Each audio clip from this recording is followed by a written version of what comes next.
can remember being intimidated by taking flash pictures. I've been with Nikon 20 years, but I remember my first 5 years with the company, I hardly took flash pictures at all. I was very intimidated by the whole process of using a flash. I didn't understand how to get the correct exposure. I didn't understand the language of flash. I didn't understand the positioning of the light and how important it was. And certainly, as I began to explore and work with more and more photographers, I realized just how very, very important it really is. But back then, it was a wired system. If I wanted to use compact speed lights instead of studio lights, and I wanted to use them on light stands to do traditional types of portrait photography, I had to be connected with cords. And I am not the most graceful of people when it comes to working with cords. In fact, many occasions I would set things up, and as soon as I would walk back to my camera, my foot would hit some of the cords and I'd be knocking down light stands and breaking flashes, and I did it more times than I care to talk about. So we saw as the technology changed, we recognized there was a real need for a change in flash technology. And that's what I'm going to talk to you about. I'm going to talk about the soup to nuts of what these SB800s can do, how the technology changed, and certainly we're going to concentrate on the wireless component of it, because to me that is the most revolutionary idea that we have. And once you see how really easy it is to work, and very intuitive after a while it is, I think it will change your perspective on how you use the lights as well.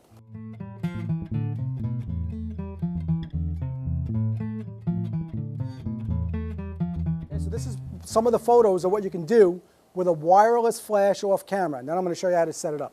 Instruction says press the multi-selector button, the SEL, which means select, press it and hold it for approximately 3 seconds. When you press it and hold it for approximately 3 seconds, a new menu is going to appear on your screen. It should look like this. That's the wireless setup screen. Okay, now we're going to hit the select button again. And you'll notice when you hit the select button once, you don't have to hold it, that a shading moves over to the right side. And your shading, the initial position will be off.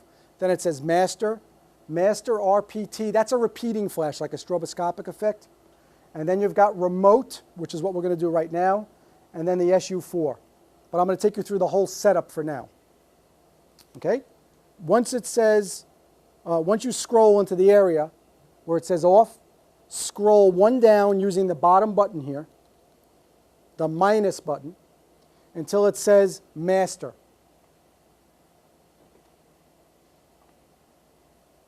Okay, we've got that. Now, the select button again, press and hold until the master screen now appears. Now, when you hit the select button, now you're going to highlight, should say M. All right, now once you're in the M and it says, once you're in the M area, the mode button on this side, if you press it, will now take you what you can do with that master flash.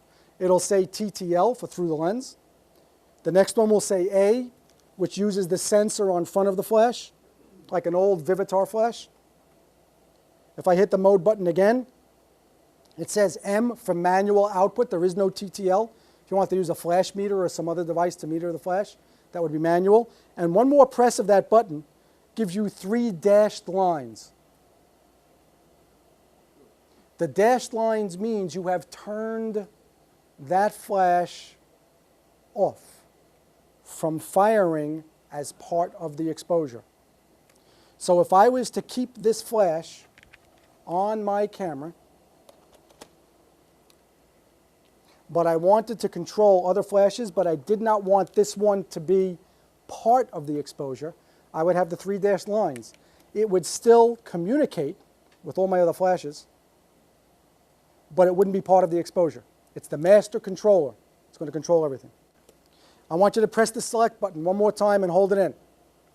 I want you to come back out to that last menu that we had, where it said off, master, master RPT, remote, and SU4, just like we did from the very, very beginning. And now we're going to set this as a remote flash to use. Okay, so you press and hold the button. We're there. I hit the select button again, and now master should highlight, just like we did before. And now using these plus and minus buttons, the minus button, I'm going to scroll down to where it says remote. We're going to change this now to a remote speed light, a satellite speed light. Hit the select button again and hold it. And now it should say in very big letters, remote. All right, now, this is very, very important. If you look up to the top left, it says CH. Those are channels, and that's there for those so that, let's suppose all of us were taking pictures, and we were all shooting wireless.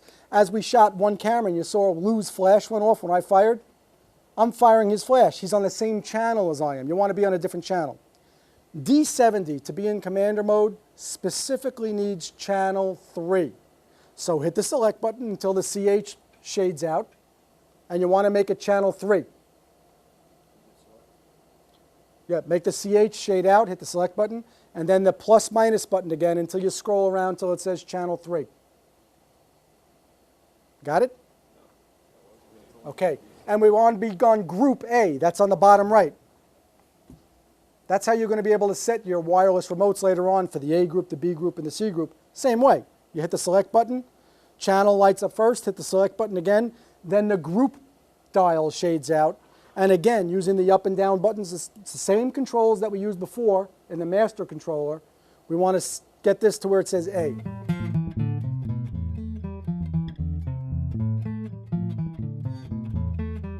Now let's get to the really hot stuff on wireless. First step we're going to use is called the commander mode. Okay, built-in speed light is the commander, so you pop up the built-in speed light. Okay, so what you want to do is go into the custom settings now. Where did I leave my camera? Oh, it's right here. You want to go, and the way this navigation system works is that using the focus selector, the round dial in the back, you click it to the left, one click to the left, and you'll see these icons light up there. It looks like a pencil, a camera, a triangle, and a wrench. That's the tools. Okay, and what you want to do now is using the up and down position of the same round selector, just move up until you get to the menu where you see it says R010203. That's your custom settings menu. Okay, now once you're in there and you're in that spot, click to the right and it now gives you a highlight point in that menu. And now you can scroll either down or up through any one of the 20 plus menu items.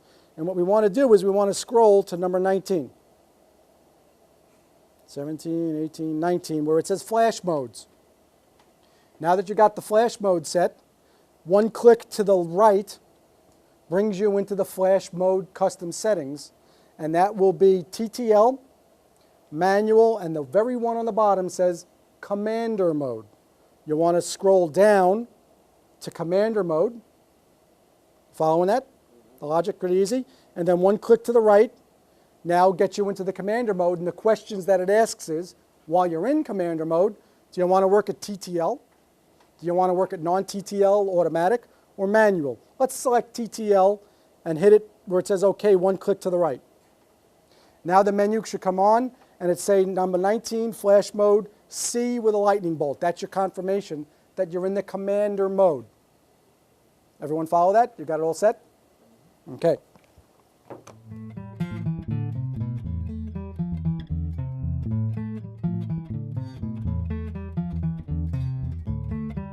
And finally, there's a color filter system, which I'll show you some creative things that you can do in the field.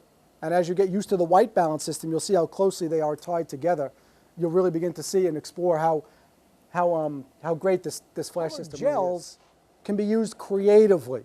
We did it here, and it can be used creatively. But there's another side to the color gels that I think is super, super important. And I alluded to it at the beginning when I talked about white balance. I'm going to turn my flash off, and I look at the lighting in this room, and it's lit by incandescent light, tungsten light, very warm light.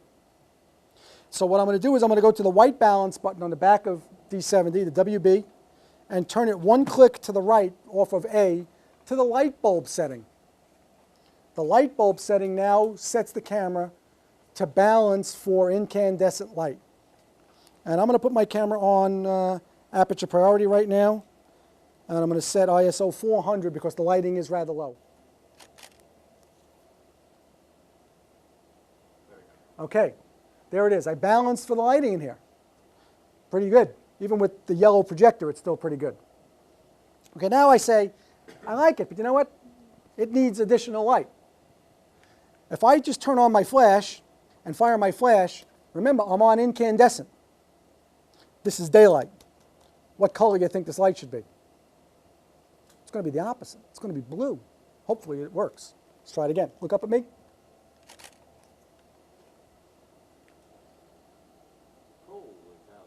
Okay, so I go, well, I'm on tungsten. This is weird. I'm not getting the right lighting. The color filter pack that comes with the flashes has two flashes in it, a green gel and an amber gel. The amber gel is tungsten. I am now going to make this flash an incandescent light. Okay, I'm still on incandescent white balance.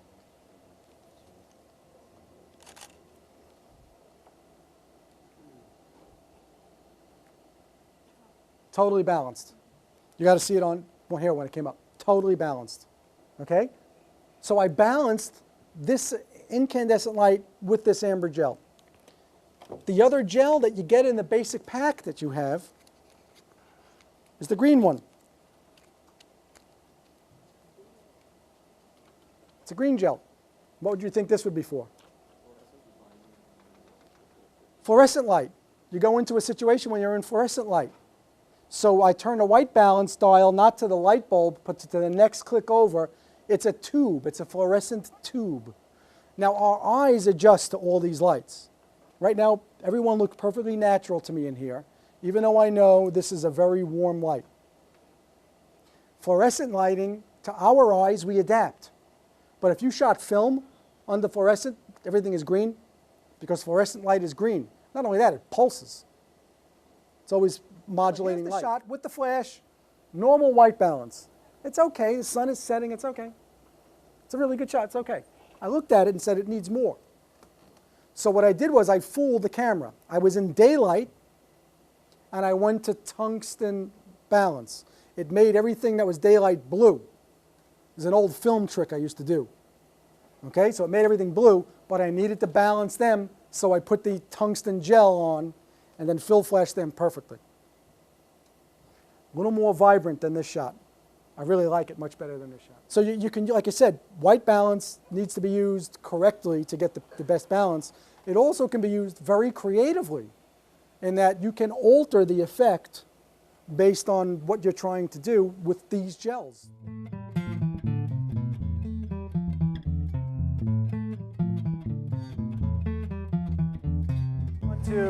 1, 2, 3, 4, 5 additional SB800 flashes to light the helicopter, all being controlled by the built-in speed light. And the commander mode of the built-in speed light is controlling all of the instructions for all of those flashes. And it looks pretty intense. Okay, what we've gone to here is 1, 2, 3, 4, 5, 6, 7 speed lights. We're lighting the undercarriage, we're lighting the propellers, the rotors, we're lighting the pilots. It's a very dramatic looking portrait right now with these pilots in front of the helicopter. And I can see from the reaction of their faces that these guys are really digging the whole thing.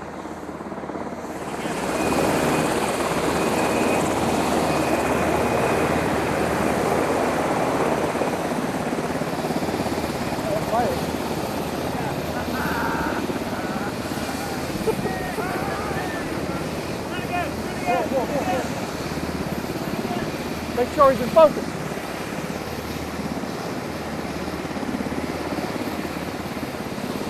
All right, so that final sequence that we did, which took a lot of trial and error and a lot of effort from everybody involved, was very, very cool. We've in essence lit the second helicopter, which is a good 50, 75 feet away by my estimate. We put some gels inside, a green gel and a red gel. And then we lit with about 4 or 5 speed lights, SB800s here, including the rotors, back tail, and we lit the whole shop. And what we were having was experiencing difficulty. The because the pre-flash wasn't firing and hitting on all the speed lights. So again, through trial and error, we moved in our position, we angled the flashes at different angles, and then finally, all the flashes fired. They lit the bird from front to back, inside to background, and it looks like a very, very cool shot. And then, of course, all of us being photo geeks that we all had to get into the shot ourselves, and Lou Adzima took the shot with pretty much all of us in the shot, and lit that as well. So I'd say pretty successful, great exercise, great way to learn how the lights work, and we'll see how it works on the computer tomorrow.